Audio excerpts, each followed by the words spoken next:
this video, the only protein that can actually cut your proteinuria by 54% in 2 months.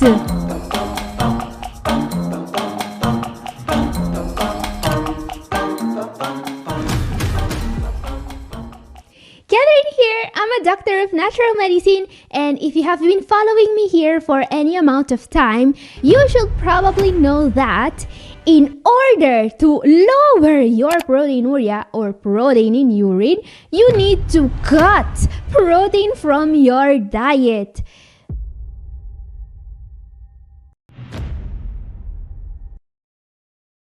Because, reducing protein intake is the backbone of the renal diet and it lowers proteinuria.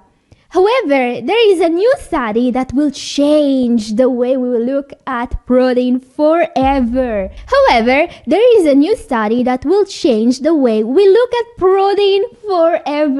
Researchers have found a high protein food that can actually decrease your proteinuria level instead of increasing it. Wait, are you really telling us that a real study conducted on real CKD patients by real researchers, not some keto bros, is showing that there is a high protein food that can actually help CKD patients? Well guys, I'm not just telling you, I'm showing it to you. And yes, no keto bro was involved in the creation of this study. I checked. No, this is real science. This meta-analysis was published on the Frontier Journal, and what it tells us is that in order to lower your proteinuria, you need to get at least the 35% of your daily protein from this one food. Alright? There is one caveat though. This food is not something you are supposed to add to your diet. You are supposed to use it to replace something else in your diet. So that's not the same. Anyway, the meta-analysis I'm talking about involved 6 studies and 116 participants suffering from diabetes and kidney disease. So it's a pretty trustworthy finding. What it found out is that when at least the 35% of total protein intake comes from this one food, significant improvements in terms of creatinine levels, BAN, proteinuria, kidney function, cholesterol levels, fasting glucose, and body weight can be observed. So that's amazing. It looks like they basically discovered a panacea food for people with diabetes and kidney disease. Too bad, this is a plant-based food. This isn't exactly keto approved, unfortunately. Otherwise, we'd have carnivore influencers screaming about this study from the rooftops, and maybe people will be healthier. But no. This is a plant-based protein source, so you will probably hear about it just from me. Anyway, we will see what food I'm talking about in just 1 second. Before that, don't forget to like and subscribe if you still haven't, and to send this video to a friend. So, question, what protein should you eat more of if you want to lower proteinuria levels? Well, the food that's shaking up the world of kidney health is soy. Yes, this mostly harmless pod is what can make a difference with diabetes, cholesterol levels, kidney health, and proteinuria. Incredible, isn't it? Now guys, for those of you that follow me here regularly, knowing that soy foods can make a difference for proteinuria and kidney health shouldn't come as a total surprise. However, what we've completely underestimated is the sheer scale, the staggering impact soy foods can have on kidney health. Let me explain. We don't usually get meta-analysis of studies done on kidney patients with a control group nonetheless about foods. It's not something easy to do, and it's not something that's usually done.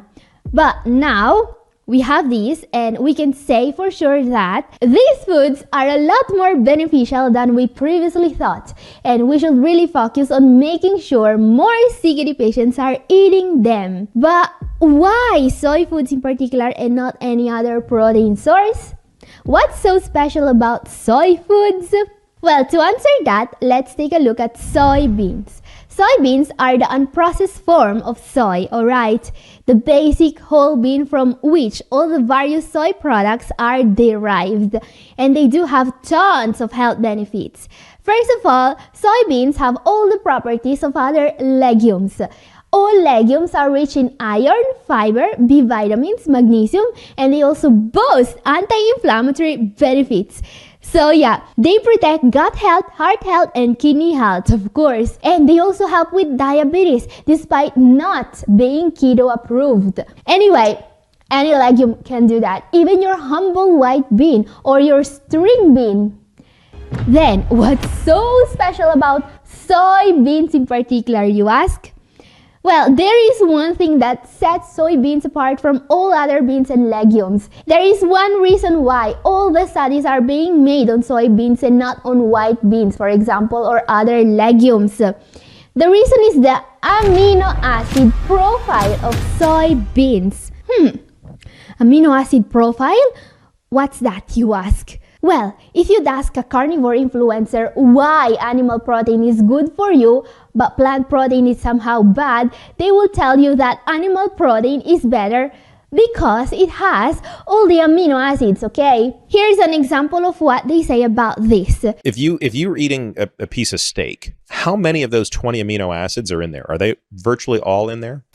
You see, they are really saying that the implication is that meat is better because it has all the amino acids. Now, we don't care about 20 amino acids. We only care about 9 essential amino acids. So yeah, you listen to carnivores talk for 3 minutes, they can already give you 2 wrong pieces of information. Honestly, that's better than a politician. Anyway, the reason why carnivores go on rambling about the fact that only steak and bacon have all the amino acids is because plant-based foods in most cases do not have all the 9 essential amino acids. Okay, grains, most legumes, nuts, they only have some of the 9 essential amino acids, which is frankly no big deal. Your body can mix and match stuff pretty easily. It's not like we're forced to use amino acids exactly as they come in. I mean, even if you eat pork, you don't look like a pig, right? It's because your body rearranged those amino acids to make them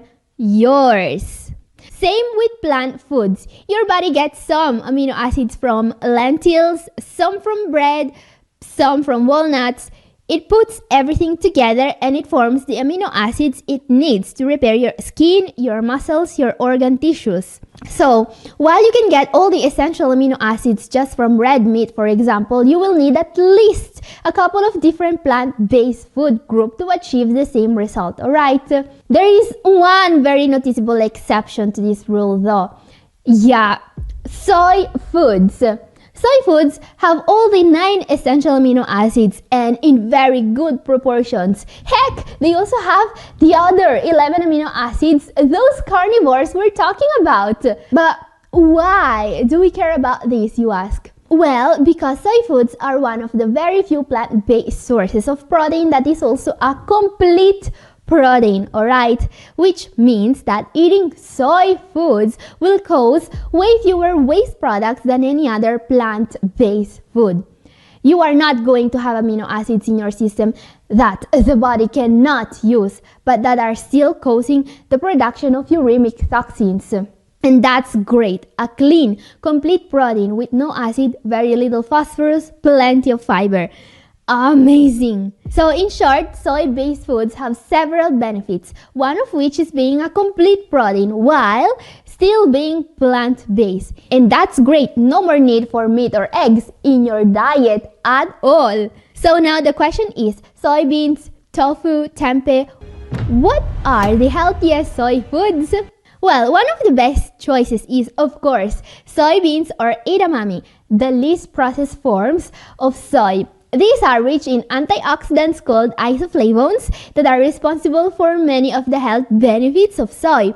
They can help lower cholesterol and reduce inflammation. Very healthy but very rich in protein as well. What about tofu? Made from curdled soy milk, tofu is a versatile protein source and a great addition to Asian recipes.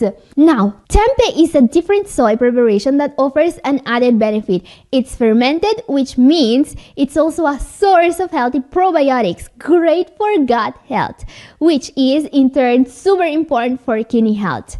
Now, tempeh has a stronger, more pronounced taste than tofu and requires bolder recipes compared to tofu. Natto is probably even healthier, albeit not as easy to find. Natto is a source of probiotics like tempeh, but it also contains a unique nutrient, nattokinase. This is an enzyme with amazing benefits for heart health. I have also included in this table soy milk, which is a kidney-friendly milk alternative as long as you find it unsweetened. Now guys, these foods are great, but they all have one problem. Yes, there is still an issue about soy foods we need to discuss. So yeah, let's talk about the elephant in the room.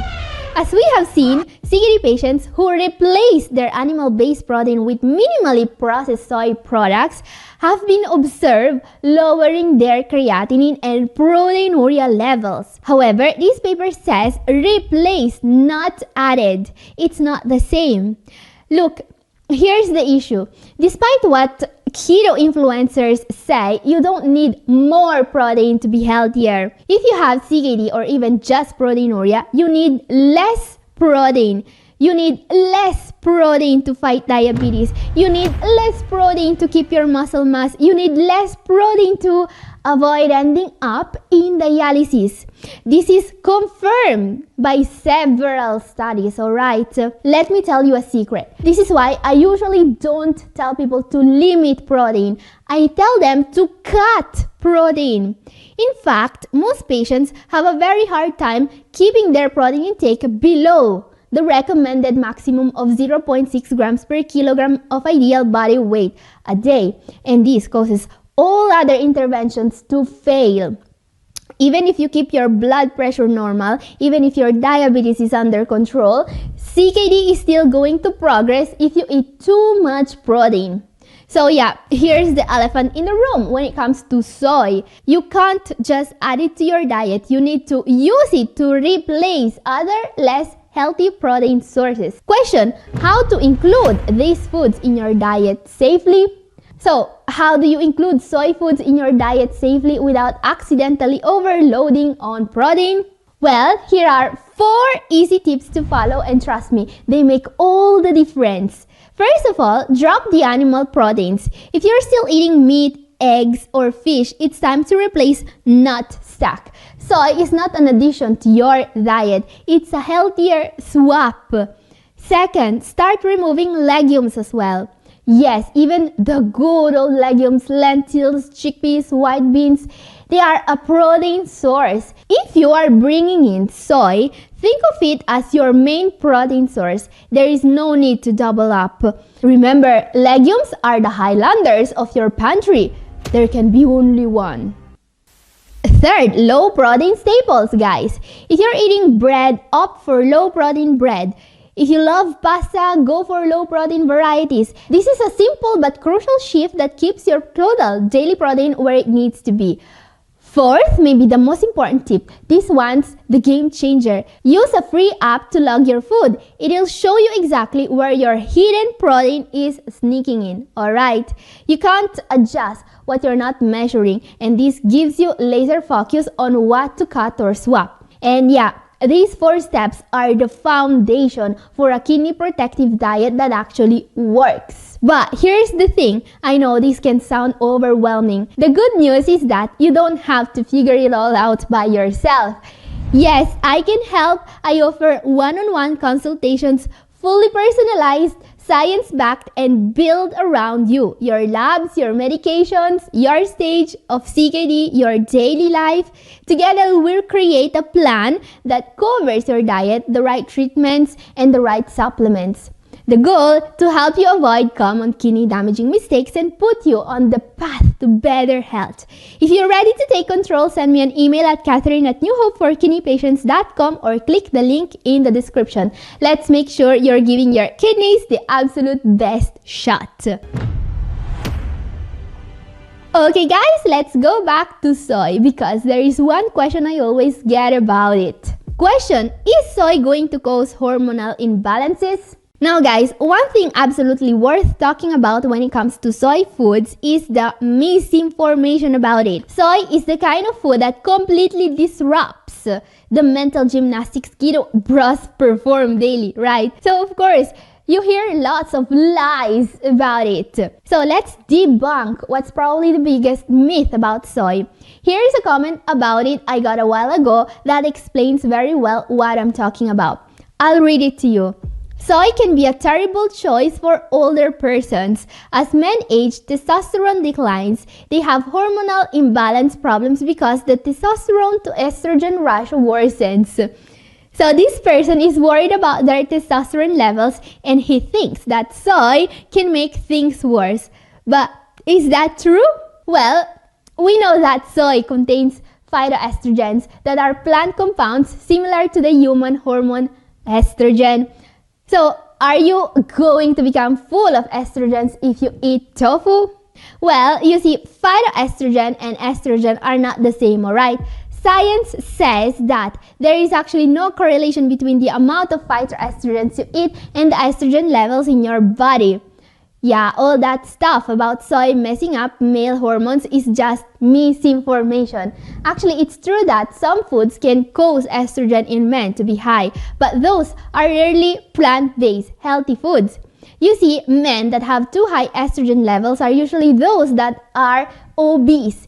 In men, estrogen is produced inside fat cells, alright? Which means that the more the fat cells, the more the estrogen. So, are you really worried about your estrogen levels? Well, drop the double cheeseburger, eat some legumes instead. It will help, says science. And guys, if you want to know more about the renal diet, my video up here is for you and this is all for today. Thank you for watching. God bless you all. Bye-bye!